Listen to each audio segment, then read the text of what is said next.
Hello there, my friend.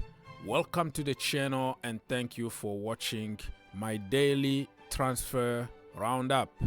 Today is January the 2nd, 2024, and it's afternoon in my location, Eastern Time in the US. Today, on the menu, we're going to discuss about Manchester United, Arsenal, Tottenham Hotspurs, Chelsea, Liverpool, Manchester City, and even more club if we have time for. Let's go. Let's start by the Hammers. West Ham United and Thilo Kehrer to Monaco. It's almost a here we go. 500k loan fee plus obligation to buy at the end of the season. We don't know how much the fee is going to be at the end of the season, but Thilo Kehrer, it doesn't work for him at West Ham and he's going back to France. For people who don't know him, Thomas Tuchel is the guy who brought him to PSG from Germany, and he had an okay career at PSG and then sold to West Ham United. Now, David Moyes is not really giving him enough playing time, and this time they decided to sell him back to Ligue 1, but this time to Monaco. Tottenham Hotspurs, Pape Matar Sarr. Remember him? The Senegalese guy. He's going to the African Cup of Nations and he just signed a new deal at Tottenham Hotspurs. Tottenham right now are trying to tie a lot of players in a long-term contract, give them new salaries and tie them for long-term so they don't have to worry about signing another contract very soon. I think they are very happy about the guy, and the contract is until 2030. Congratulations to him. Salary improvement, and your life is secured until 2030, no matter what's going to happen. I'm happy that he's going to the African Cup of Nations because the last game he came off and he was crying. And after the game, he posted something on Instagram saying, "No, it's not that big deal. See you at AFCON." Talking about Tottenham Hotspurs, remember this kid under 21, Jude Soonsup-Bell, made in Chelsea, Cobham through and through. He left like a couple seasons ago. He didn't want to extend his contract because he was promised to have playing time at Tottenham in the first team, but now it looks like he's gonna go on loan. Instead of playing in the first team, he's gonna go on loan, learn and come back. Probably he's gonna get his chance in the future, but I used to watch him often in the academy. Wow, the kind of goals that this guy can score, amazing, out of this world. He has 12 games this season, 9 goals and 5 assists in the U21, in the development squad at Tottenham Hotspurs. I was very angry to see him go, but he wanted to do what is good for his life. So you're not going to keep every single academy product at Chelsea Football Club. Sergio Reguilon, he is coming back to Tottenham this month because they had a break clause in his contract with Manchester United. United got some injured players coming back, so they won't be able to give him playing time. So he is coming back to Tottenham. Loan option being considered because it looks like even Ange Postecoglou doesn't count on him. They have Destiny Udogie, which is very hard to compete with. But this guy, I just don't understand why he's going from loan to loan. He was at Real Madrid. He went to 1,000 other loans in Spain. and he was bought by Tottenham Hotspur. So Borussia Dortmund apparently could be the destination. Manchester United, the never-ending saga of Jadon Sancho. And this January, he could make a move back to Dortmund, where everything started, really. I know things started at Manchester City, but this is where he exploded and pushed many clubs around Europe to pay a lot of money. They wanted Jadon Sancho at any cost, and he ended up by going to Manchester United, and it hasn't really worked out the way he wanted, probably because of the management, Ten Hag, because back then under Ole, he was playing games and he was doing good. But Ten Hag doesn't support any kind of bad attitude. You have to apologize. It's me or nothing, blah, blah, blah, blah. But it will be really good to see Jadon Sancho playing football instead of going to concert and nightclubs, because he belongs on the pitch. Good luck to him. And talking about Manchester United again, Al Ittihad, that is the team that Karim Benzema and N'Golo Kante plays for, right? And also Al Nassr, Cristiano Ronaldo. So all of them want the French guy. United don't want to extend his contract because they have 1 year in option. So probably it's going to be time for them to cash on the guy, because he's on 400k a week. And it looks like Erik Ten Hag doesn't really trust him that much. So it's going to be time to say goodbye to Raphael Varane. We got bigger fish to fry. Let's move on to the Arsenal.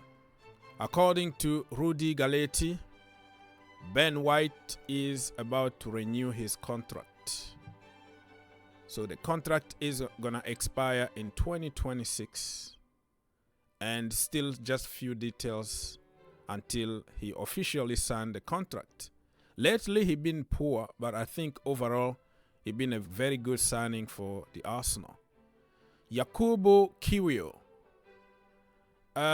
Speculations been out there that he might be moving back to Italy because he's not having enough playing time. And every time he's on the pitch, it doesn't look like he's doing that good. But Rudy said that he's not leaving in January. Let's continue with the Gunners. Arsenal are monitoring Victor Gyökeres, Ivan Toney, Dominic Solanke, Oli Watkins. Other sources are talking about Vlahovic from Juventus. But it's not going to be cheap though. Everybody knows that Arsenal are looking for a proper goal scorer. They are desperate because if they want to win the league, they want to challenge for the Champions League, they need a proper target man, a bully in the box. Not the same kind of profile as Kai Havertz or Gabriel Jesus. So everywhere they go, they're going to demand a lot of money. But Arsenal already spent a lot of money on Kai Havertz, Declan Rice, and they are hanging there. The financial fair play is watching out, and it's going to be very difficult to spend more money without selling anybody. Victor Gyökeres also was linked with Chelsea, but they want about 100 million euros.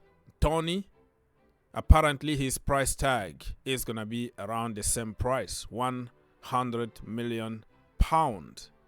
Dominic Solanke is another very good option, but he's going to cost also around 70 million.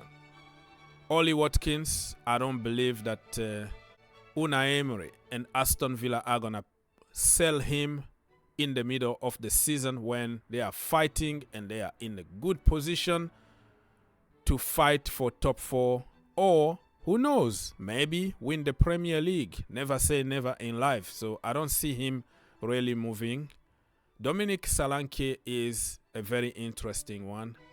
Toney is about money. You have the money, you got Ivan Toney. So let me know, what is your choice for Arsenal when it comes to those targets?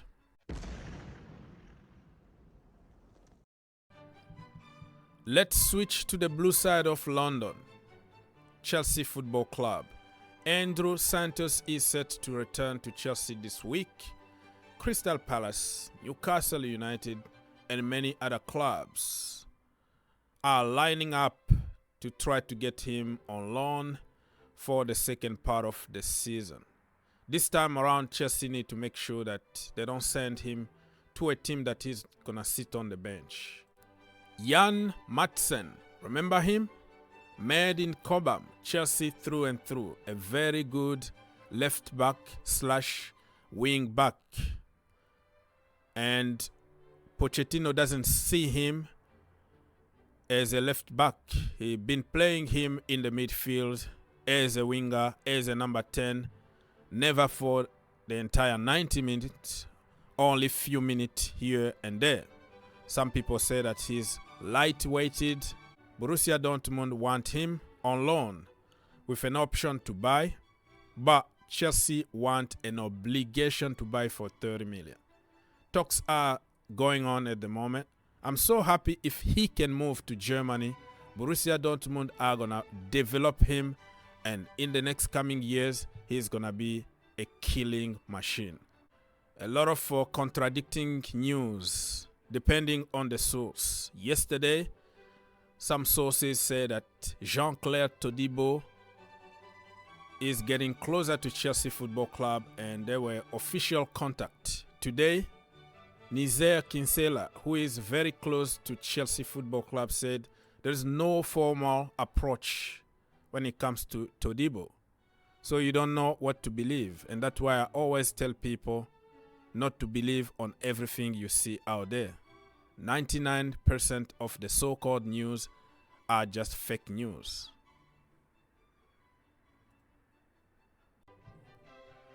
Chelsea are looking for a proper number 9 to put the ball at the back of the net. That's what they are lacking right now. And this guy, Artem Dobik, been added to the list. He's from Ukraine. Can you see the connection with Mikhailo Mudryk here? He played this season 17 games. He created 11 chances. He scored 11 goals, 4 assists, 20 shots on target, and the rest you can read yourself. The problem is Girona are fighting for the league. They are part of the City group. Manchester City, New York City FC, and some clubs in Australia, South America, Italy, you know that. So I don't see them wanting cash in January. I think they're going to want to finish this season and probably qualify for the Champions League. But the end of the season, if the player want to leave, he can leave. Chelsea are looking at other more attainable options than Victor Osimhen and Ivan Toney, and are understood to have watched players like Serhou Guirassy, Santiago Jimenez, and Benjamin Sesko. Well, like I said, it's going to be very difficult to get somebody in January. The guy that is more attainable, in my opinion, is going to be Serhou Guirassy. He's good. He's 27 years old, tall, powerful, but I'm not sure that he's going to do it in the Premier League. Just the presence in the box is what Chelsea really need at the moment. 17 million release clause. You can't go wrong with that. If it doesn't work out, you can sell the player in summer and get your money back. So I will be open to Guirassy at Chelsea Football Club.